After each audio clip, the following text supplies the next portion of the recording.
કેટલાય જન્મોની પ્રાર્થના આપણને યાદ નથી, આપણી વિસ્મૃતિ છે.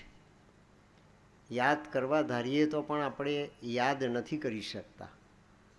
એવો પ્રકૃતિનો, જડતાનો, અંધકારનો અને અજ્ઞાનનો અથાર એ આપણી સત્વ, રજસ અને તમસની પ્રકૃતિવાળો આ માનવ દેહ છે, જે આત્માને ઓળખી શકતો નથી.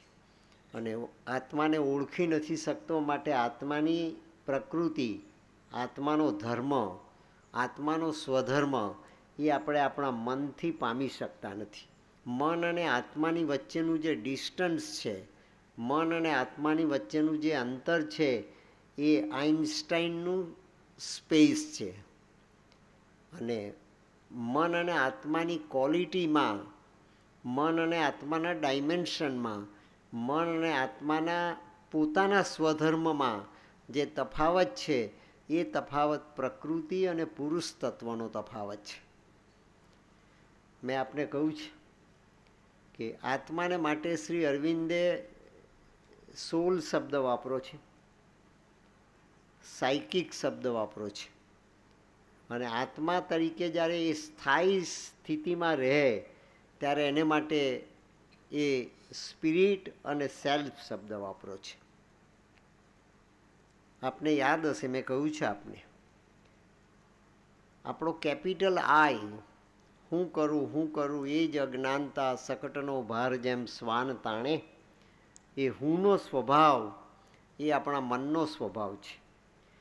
સાધનાનો આ માર્ગ, મનુષ્ય જીવનનો આ સર્વશ્રેષ્ઠ યાત્રાનો માર્ગ, એના શ્રી ગણેશ કરવાને માટે સર્વપ્રથમ આપણી પાસે મન અને આત્માની વચ્ચેની જે ભેદરેખા છે, એ ભેદરેખા આપણી મનની બુદ્ધિથી, આપણી પ્રતિભાથી, આપણી પ્રજ્ઞાથી સમજાવવી જોઈએ. ભારતના વેદાંતના ઋષિમુનિઓએ ચારે ચાર વેદમાં, ઉપનિષદોમાં, પુરાણોમાં અને એની ઉપર લખવામાં આવેલા અનેક ગ્રંથોમાં આ વાતનું લાખો વર્ષથી પ્રતિપાદન કર્યું છે.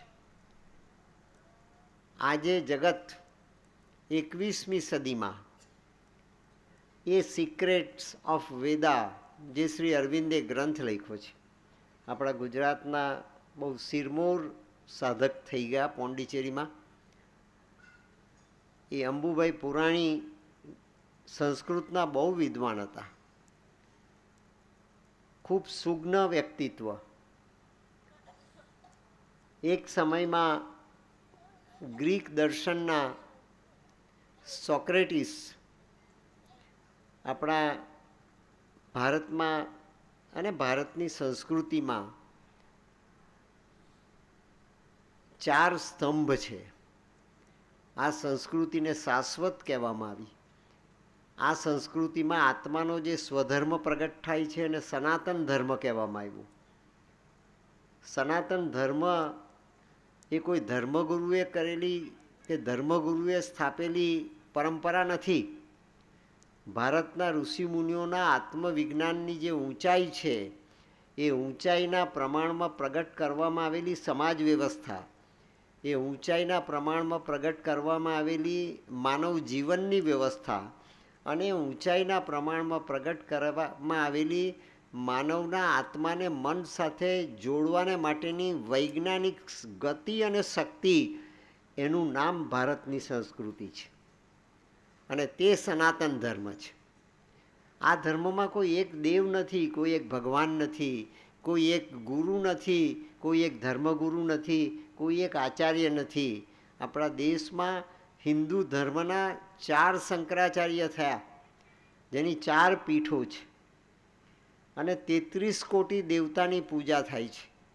અને 33 કોટી દેવતા એટલે 33 કરોડ નહીં, 32 કરોડ નહીં અને 34 કરોડ નહીં, એવા 33 કરોડ નહીં. ગણિતની દ્રષ્ટિએ, આંકડાની દ્રષ્ટિએ, સ્ટેટિસ્ટિક્સની દ્રષ્ટિએ તમે 33 કરોડ લખો એ 33 કરોડ નહીં. કોટીનો અર્થ છે પ્રકાર. 33 પ્રકારના દેવી દેવતા આપણી આ સંસ્કૃતિમાં પ્રાધાન્ય ભોગવે છે. અને 33 પ્રકારના દેવી દેવતા એટલે માનવી માટીના પિંડની અંદર રહેલા આત્માને 33 ડાયમેન્શનથી ઉપર ઉઠવાને માટેનો અવકાશ મળે છે.